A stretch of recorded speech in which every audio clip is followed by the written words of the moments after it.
Hello students, welcome to study Hindi. आज हम class 6 की मधुप हिंदी पाठमाला से पाठ 1 को पढ़ने जा रहे हैं। इसका शीर्षक है जीवन। यह एक कविता है और इसके कवि हैं नरेंद्र शर्मा जी। नरेंद्र शर्मा जी ने इस कविता में मनुष्य की स्वार्थ वृत्ति पर प्रहार किया है। साथ ही मनुष्य को प्रकृति की भांति दूसरों के लिए जीवन जीने की प्रेरणा दी है।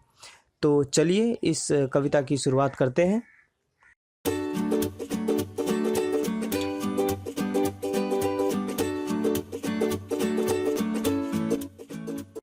जीवन कम देकर ज्यादा पाने की आदत बहुत बुरी है।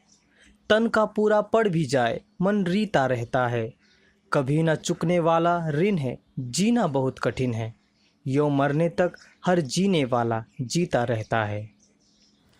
कवि कहते हैं कि आज का मनुष्य बहुत स्वार्थी हो गया है।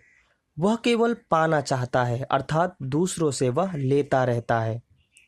उसे केवल अपनी ही ज़रूरतों और ख्वाहिशों को पूरी करनी है। वह केवल अपने ही बारे में सोचता है, दूसरों की उसे परवाह नहीं है। वह बहुत स्वार्थी हो गया है। कवि कहते हैं कि दूसरों से केवल लेने की यह आदत बहुत बुरी है। यह जो पाने की लालसा है वह कभी ख़त्म नहीं होती। मनुष्य कितनी भी अपनी इच्छाएं पूरी कर ले, वह कभी समाप्त नहीं होती, बल्कि इच्छाएं और बढ़ती जाती है। तन चाहे कितना भी भर जाए, लेकिन मन है जो खाली ही रहता है, अर्थात वह और पाना चाहता है। उसके पाने या लेने की इच्छा कभी खत्म नहीं होती। आगे है, कभी न चुकने वाला ऋण है, जीवन बहुत कठिन है। यो मरने तक हर जीने वाला जीता रहता है। कवि कहते हैं कि मनुष्य का जीवन कभी न खत्म होने वाले ऋण के समान है, क्योंकि जीने के लिए मनुष्य को प्रकृति, समाज आदि की आवश्यकता होती है। प्रकृति हमें हवा, जल, फल, सब्जी आदि कई सारी चीज़ें देती हैं।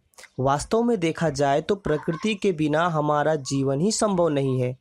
हर इंसान मरने तक, पूरे जीवन तक इसका उपयोग करता है। इनके बिना जीवन की कल्पना ही नहीं की जा सकती, अतः हम इनका ऋण कभी नहीं चुका सकते। इनके बिना जीना बहुत कठिन है। तो मनुष्य को चाहिए कि वह अपनी प्रकृति का सम्मान करे और इनका उपयोग करे, ना कि उपभोग करे। उपभोग का मतलब होता है किसी वस्तु को अपनी सुख के लिए या फिर अपनी मज़े के लिए इस्तेमाल करना।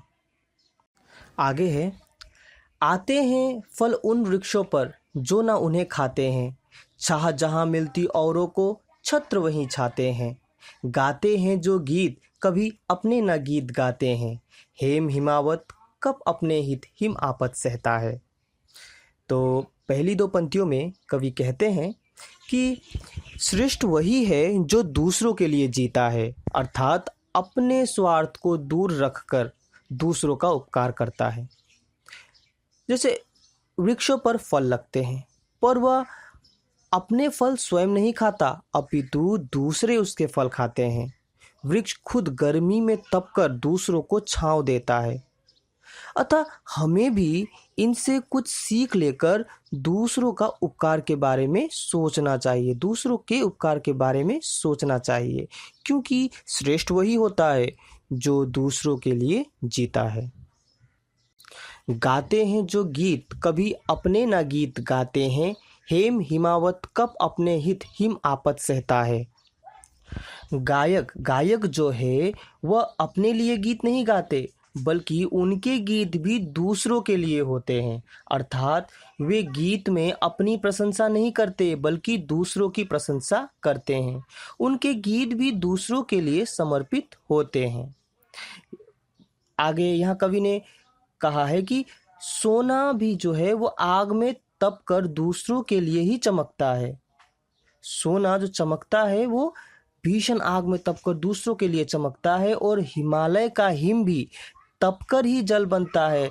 जो हिमालय की जो बर्फ़ है वो तपकर ही जल बनता है, जिसका उपयोग दूसरे करते हैं, अर्थात इन सभी में देने की प्रवृत्ति है, इन सभी में देने का स्वभाव है, जिससे हमें भी सीख लेना चाहिए और बस लेने की नहीं बल्कि देने की भी आदत बनानी चाहिए। यहाँ रीता का अर्थ है खाली, ऋण का अर्थ है कर्ज या उधार, छत्र का अर्थ है छतरी या राजाओं के सिर पर लगा राज चिन्ह, हेम का अर्थ है सोना, हिमावत का अर्थ है हिमालय, हिम का अर्थ है बर्फ और आतप का अर्थ है धूप या गर्मी। आगे है सर्जित होते मेघ विसर्जित कण कण पर हो जाने, सरिता कभी नहीं बहती है अपनी प्यास बुझाने, देती रहती है आधार धरा हमसे क्या पाने, अपने लिए न रत्नाकर का अंग अंग दहता है, कम देकर ज्यादा पाने की आदत बहुत बुरी है, तन का पूरा पड़ भी जाए मन रीता रहता है। कवि कहते हैं कि मेघ अर्थात बादल अपना निर्माण इसलिए करते हैं ताकि वह कण कण में बारिश बनकर बह सके, अर्थात बादल भी अपना निर्माण दूसरों के भले के लिए ही करता है। यहाँ नदी भी है, यह नदी भी अपनी प्यास बुझाने के लिए नहीं बहती बल्कि सारे जीव जंतुओं की प्यास बुझाती है, अर्थात दूसरों के लिए ही वह भी जीती है। आगे है ये धरती, यह धरती हमें आधार देती है। आधार का अर्थ होता है बुनियाद, लेकिन इसके बदले वह हमसे क्या मांगती है, वह हमसे क्या लेती है? कुछ नहीं, वह भी दूसरों के लिए समर्पित है। यहाँ रत्नाकर का अर्थ है समुद्र, यानी कि रत्नाकर समुद्र को कहा गया है। तो समुद्र का खारा जल भी तपती गर्मी को सहते हुए वाष्प बनकर ऊपर उठता है, तो वह हमारे लिए ही मीठा पानी बनकर बरसता है। तो इन सभी में देने की प्रवृत्ति है, ये सब केवल देना ही जानते हैं, इसके बदले वे हमसे कुछ नहीं लेते। आगे है कम देकर ज्यादा पाने की आदत बहुत बुरी है, तन का पूरा पड़ भी जाए मन रीता रहता है। तो अंत में कवि इन सभी उदाहरणों को देने के बाद पुनः कहते हैं कि हमें भी कम देकर ज़्यादा लेने की आदत छोड़ देनी चाहिए, क्योंकि हमारी स्वार्थ जनित इच्छाएं जो है वो कभी खत्म नहीं हो सकती। तन पूरा भर भी जाए लेकिन मन खाली ही रहता है, अतः हमें देने की भी आदत बनानी चाहिए, तभी समाज या प्रकृति में संतुलन स्थापित हो सकता है। तो सम्यक रूप में देखें तो इस कविता में कवि ने मनुष्य के स्वार्थ स्वभाव पर प्रहार किया है एवं वे समझाते हैं कि हमें भी प्रकृति की तरह दूसरों के लिए जीना चाहिए। प्रकृति हमारी मित्र है, हमें उसका उपयोग करना चाहिए, ना कि उसका उपभोग करना चाहिए। आज हम पेड़ पौधे को काट रहे हैं, गाड़ी फैक्ट्रियां आदि वायु को दूषित कर रही हैं, नदियों में कचरे फेंककर हम पानी को गंदा कर रहे हैं। इस तरह से जो प्रकृति हमें केवल देती ही रहती है, हम उसका और ज़्यादा फायदा उठा रहे हैं, उसे नष्ट कर रहे हैं, जो कि खुद हमारे ही विनाश का कारण बन सकता है। अतः हमें देना भी सीखना चाहिए, पेड़ लगाना चाहिए, हवा को दूषित होने से बचाना चाहिए, जहाँ तहाँ कचरे या गंदगी नहीं करनी चाहिए, दूसरों का उपकार करना चाहिए। अपना विकास तो करना ही है, साथ ही अपने समाज का भी विकास करना चाहिए। तो बच्चों, यह हमने पढ़ी जीवन कविता। उम्मीद है कि आप सभी को यह कविता समझ में आ गई होगी, लेकिन फिर भी अगर कहीं समस्या हो तो आप उसे मुझे कमेंट सेक्शन में पूछ सकते हैं। तो मिलते हैं अपने अगले वीडियो में, तब तक के लिए थैंक यू फॉर वॉचिंग।